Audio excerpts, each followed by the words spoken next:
I wanted to mention that I know that parents love the idea. Children, of course, are appalled by it, but they'll be going back to school very soon, and that means a lot of things that they didn't necessarily experience in the summer. They may be exposed to again in the fall. In fact, in a matter of just a few weeks. You're listening to News Radio 1310 KLIX and News Radio 1310.com. Tripp Family Medicine this morning with Dr. Jonathan Tripp. The doctor is in the studio with us. And if you have a comment or question for him, of course, feel free to give us a telephone call at 736-0300. And Bill Colley answering the telephones during Better Health. First of all, welcome back. I was going to say long time no see, but we've seen quite a bit of you lately. Yeah. This last week, you couldn't get rid of me. It was a lot of fun to have the family on Friday, and I had quite a few patients actually uh, tell me that they listened and they said, it would have been better if I wasn't there. So that was The studio has never been that busy since I've been here. it was fun. It was a lot of fun, and you know, it was fun to have my kids tell the story of their experience and things that had impact on them. And I think it does kind of cement the whole experience for them to be able to tell others. So that was really nice. Now they're going back to school too, of course. Oh yeah, no, we got about 2 weeks for almost all of the area schools start again, so it's not far off. And so we have a topic this morning that sounds pretty simple, but I'm going to talk about some differences. But it's called the back to school sore throat. And when we start interacting in close quarters, especially kids, if they're not washing their hands, and if they're sharing spoons and cups and things like that, they're pretty likely to catch something from somebody else.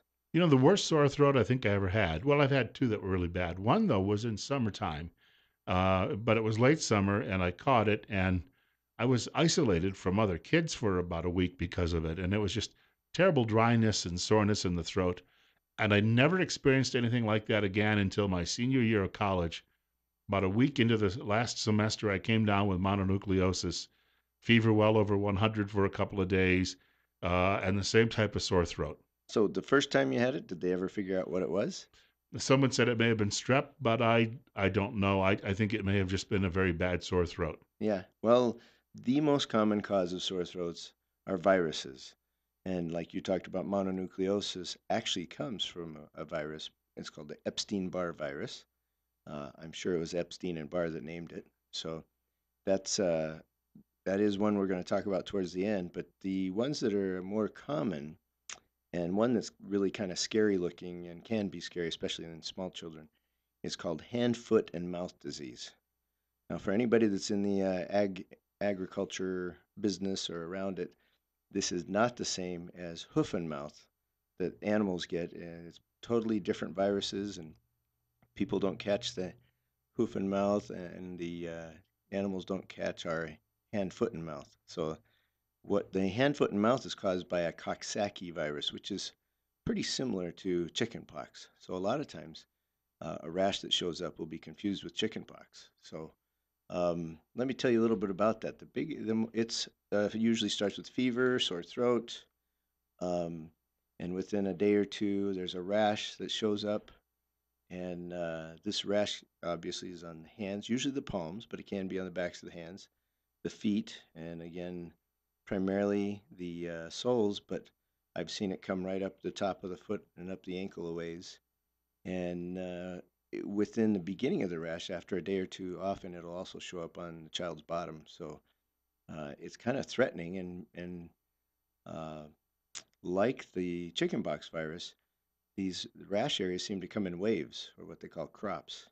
And they first start out with like a blister, and the blister and it's about the size of a small pea or a BB. Those are the sizes of these lesions, and they tend to kind of implode in the middle, so they almost look like a volcano until they become a true scab. But they are a little bit painful, and that's not the big problem because they get the same rash on the top of the roof of their mouth and on the soft palate, so back by your uvula. So every time the kid swallows, it hurts. Hmm. And if it gets bad enough, that's when the child doesn't want to drink at all, and that's the most dangerous part is the dehydration and the threat there. So fever can be kind of significant. The rash looks terrible. Everybody, this is a kiddo that others would say we need to quarantine that child, and that's true, but it's not. It's not a life-threatening virus, and all of us get it.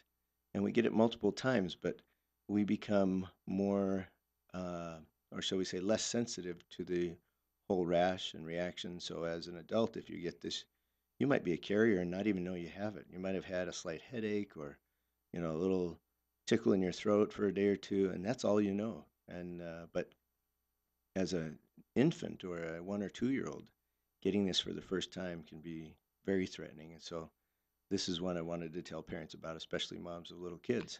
The threat there being the dehydration if they don't want to drink. Yes. I would imagine. Yeah, frequently that's the, shall we say, the game when moms or parents bring their children to our office or when I've been in the emergency room, and that is the child is sick, but more threatening is the child is not drinking. And so that can cause death, whereas if they can just get hydration, in a few days they'll recover from this whole virus. We've got more with Dr. Jonathan Tripp coming up. Save those telephone calls. He's here for another 20 minutes. Bill Colley with you as well. Better Health with Tripp Family Medicine this morning on News Radio 1310 KLIX and newsradio1310.com. We're talking sore throats today and the various reasons you might end up with one or your children could end up with one.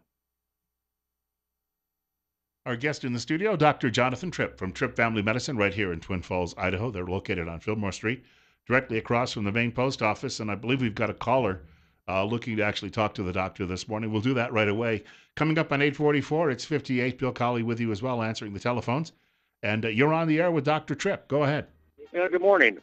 When I was a kid, I had a next door neighbor that ended up with tonsillitis, and he had to go to the hospital, have his tonsils taken out. He was there for like 2 weeks because he got to eat a lot of ice cream.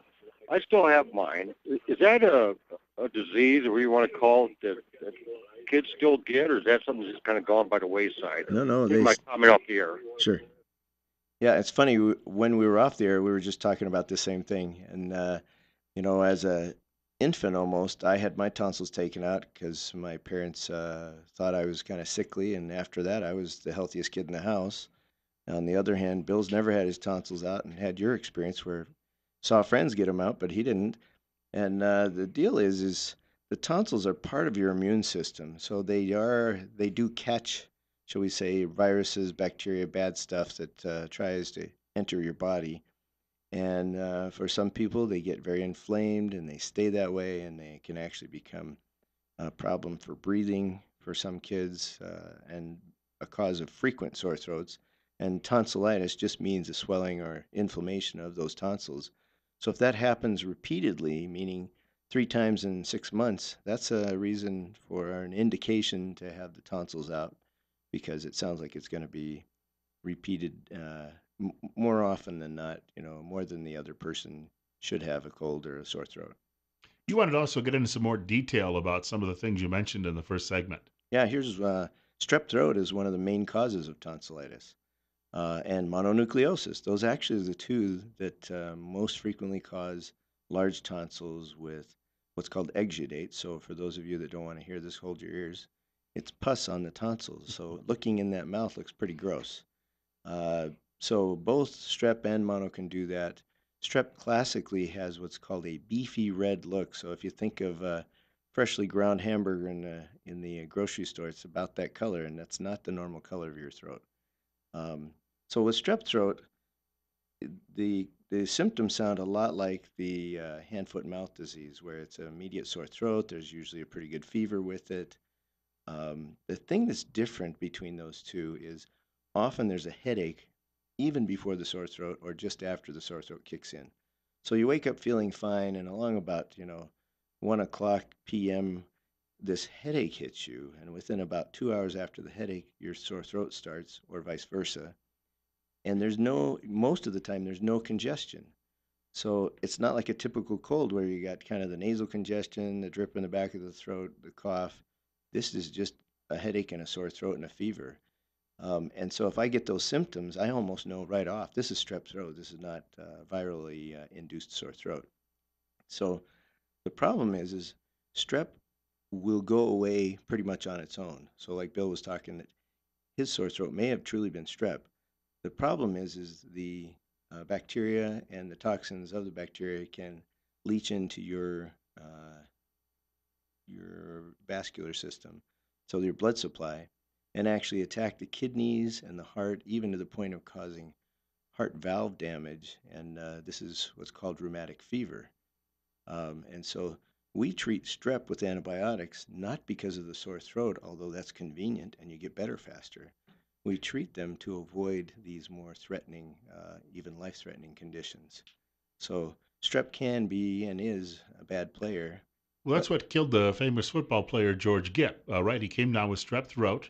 He was a healthy athlete, and he ended up dying. Ronald Reagan played him in the movie, but he ended up dying because apparently the strep ended up becoming something else. yeah, either attack the kidneys enough that they shut down, which then you die of kidney failure, or problems with the heart. And we all know that if your heart's not working, you don't do so good. So I had an interesting, because the throat itself is a little more complex, I guess, than most of us realize. I had a situation about 10 years ago. I was hosting a radio show, and for a week, I had a hoarseness, and it would have sounded like I had a terrible sore throat, but my throat felt fine. And then at the end of the week, all of a sudden, one day I was in the bathroom and I started coughing, and I coughed up. And again, close your ears if you don't want to hear this, but like a dried mucus in a cylindrical shape that had apparently formed on my vocal cords.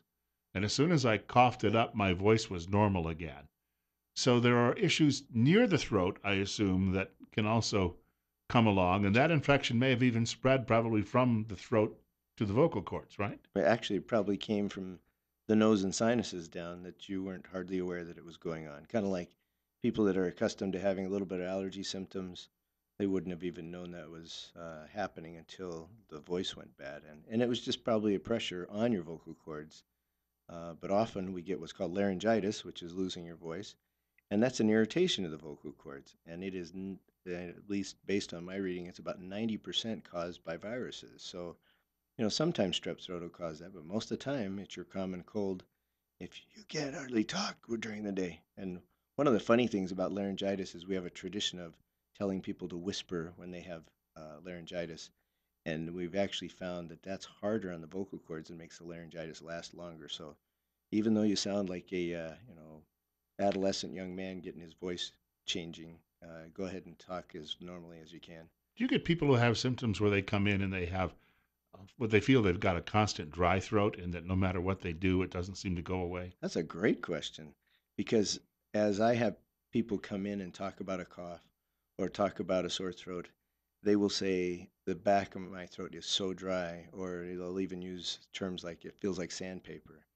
And then I look in the throat and there's nothing dry about it. It's this constant drainage from the nose and sinuses that just is irritating the back of the throat.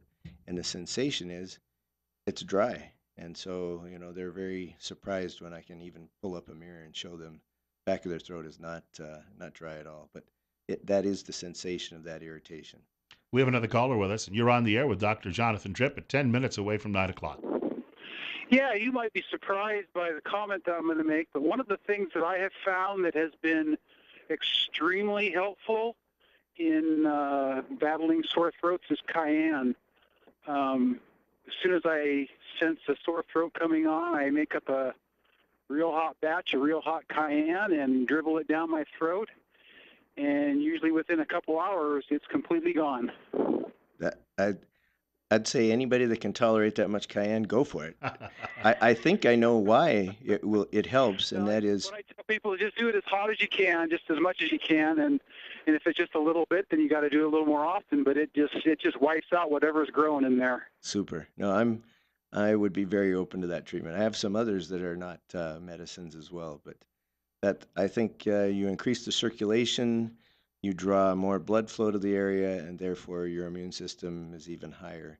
Although, if you already have kind of a swollen throat or a tonsillitis, you're probably going to make those swell more, and that could be a problem. But most of the time, I think your solution is a great one. So the most common things you're going to see are just sore throats from the colds that people get, right? It is, and that's the toughest thing is, somebody comes in and especially if they're paying on their own to come to the office, they come in and they're paying 80, $100 to be there, and you look them over and you say you have a cold, and there is nothing I can do to cure this. There are things like the cayenne. There's, in fact, one of the traditional ones was honey and lemon and whiskey, and the whiskey is rougher on the kids, so the honey and lemon's a better choice.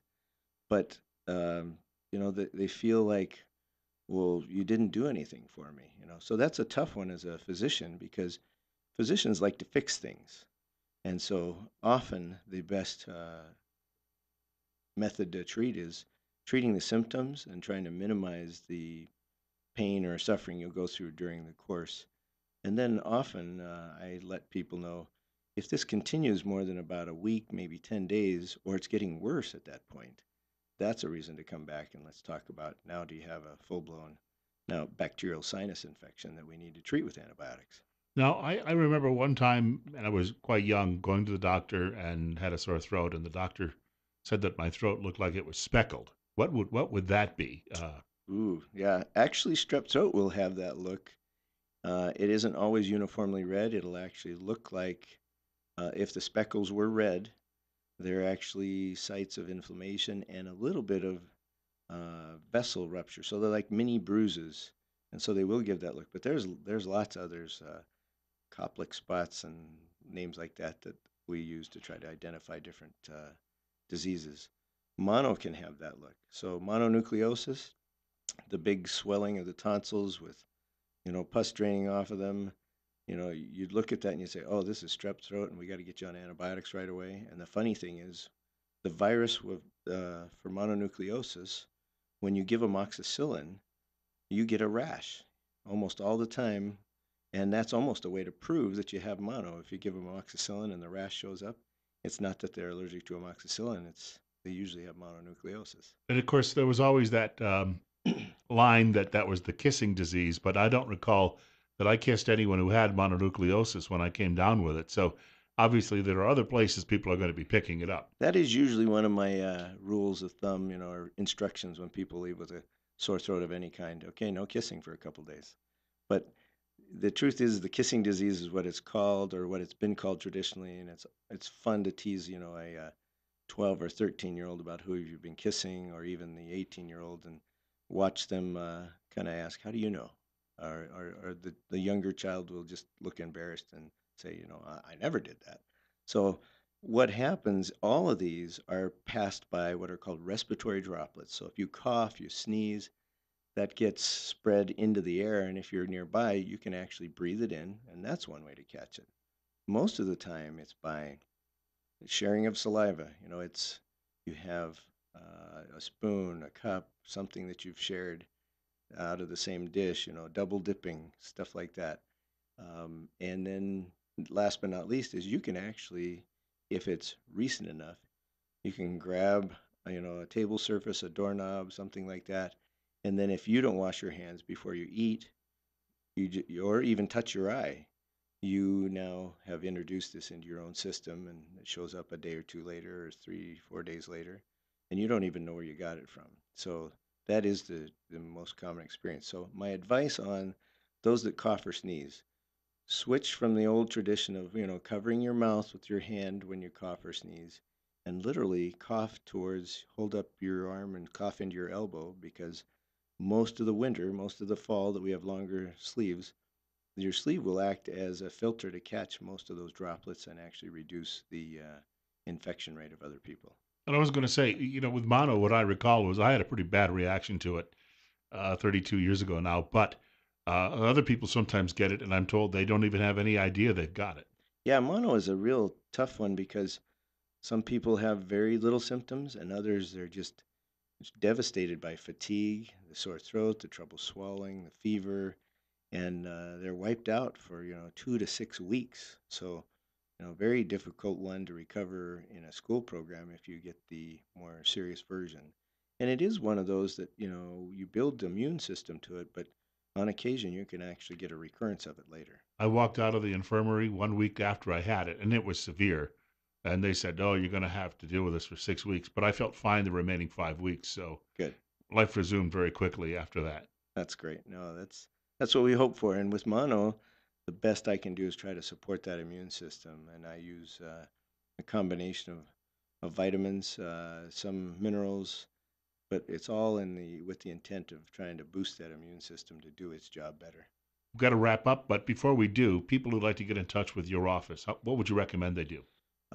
If you get a sore throat and you get a fever and it won't go away in 2 days, come see me. It's Our telephone number is 208-933-4400. Our website is trippfamilymedicine.com, and you can also reach us on Facebook at Tripp Family Medicine.